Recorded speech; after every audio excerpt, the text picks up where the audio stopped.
महाराष्ट्रातल्या तमाम ओबीसी बांधवांना, भटक्या विमुक्त जाती जमातीच्या बांधवांना माझे हात जोडून कळकळीची विनंती आहे की हा महाराष्ट्र शासनाचा जो GR आहे, जो जरांगेंना मुंबई बाहेर काढण्यासाठी हतबल असणाऱ्या शासनानं जो हा GR काढलाय, या GR मधला शेवटचा जो पॅराग्राफ आहे, तो पॅराग्राफ एका ॲफिडेव्हिटवरती गावामधील एका जरी माणसाकडे कुंड्याचं सर्टिफिकेट असेल आणि त्या माणसानं जर हे ॲफिडेव्हिट दिलं तर त्या गावातल्या ज्या माणसांनी सर्टिफिकेट मागितलंय त्या माणसांना हे सर्टिफिकेट मिळणार आहे।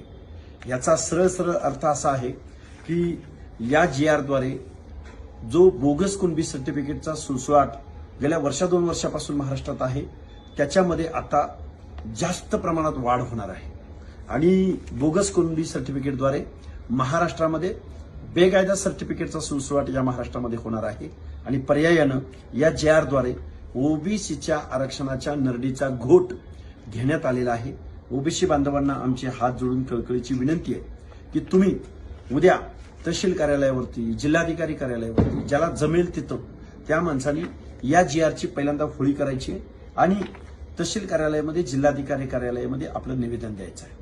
आत्ता जर तुम्ही नाही उठला, आत्ता जर तुम्ही नाही बोलला तर याचे परिणाम तुम्हाला येऊ घातलेल्या 5 वर्षामध्ये बघायला मिळतील।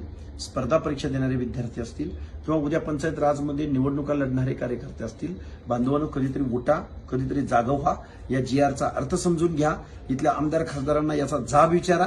आज रोजी तुमचं आरक्षण संपलेलं आहे। शासनाला असा GR काढायचा कुठलाही अधिकार नाही।